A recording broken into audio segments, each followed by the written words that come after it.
मात्र मग अमोल मिटकरींनी पुन्हा असं म्हटलंय की मग याबद्दल बोलायचं झालं तर संजय शिरसाट असतील किंवा प्रवीण दरेकर असतील यांच्यावर सुद्धा त्यांच्या पक्षांनी आवर घालावं बोलण्यात आहे. ते जागा वाटपांवरनं नव्हतं, ते इतर अनुषंगिक बाबी जेव्हा होतात किंवा काहीतरी असं वाक्य बोललं जातं त्याला उलटी रिॲक्शन परत समोर येते, त्यामुळं हे ॲक्शनला रिॲक्शन येते एकमेकांच्या बोलण्यातनं. त्यामुळं ठीक आहे ना, आता ते म्हणतायत आमच्या शिरसाट साहेबांचा उल्लेख त्याने केला, दरेकर साहेबांचा उल्लेख केला. त्यामुळं मी जो फॉर्म्युला जागा वाटपाला लावला ना, शेवटी महायुती म्हणून आपण एकत्र आहे. महाविकास आघाडीला आपण या ठिकाणी त्यांचा सामना करतोय. महाविकास आघाडी आपल्या विरोधामध्ये आहे.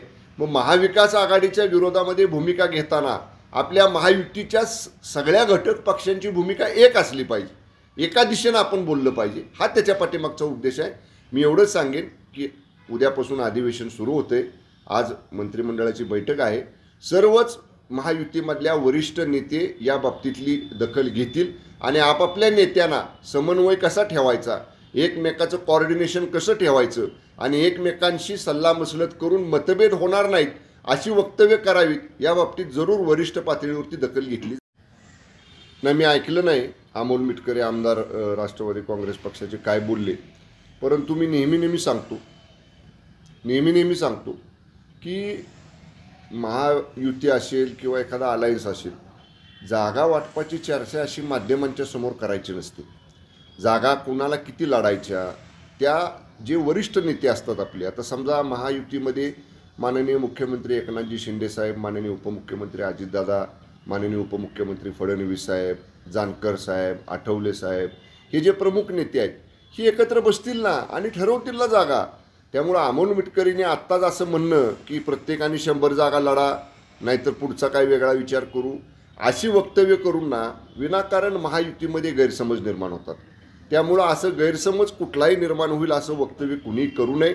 आपले वरिष्ठ नेत्यांवर एकदा विश्वास आपण ठेवला आहे ना, आपल्या वरिष्ठ नेत्यांना एकदा आपण अधिकार दिला आहे ना महायुतीमध्ये, त्यांना ठरवू दे ना किती जागा द्यायच्या त्या.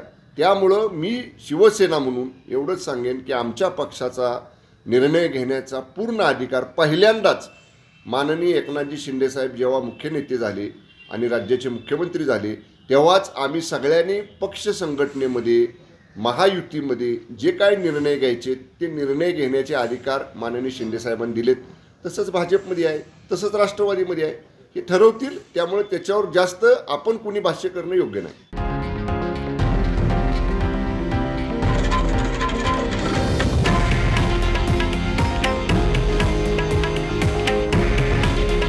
हे आहे देशातील नंबर 1 न्यूज नेटवर्क आणि आपण पाहत आहात TV9 मराठी.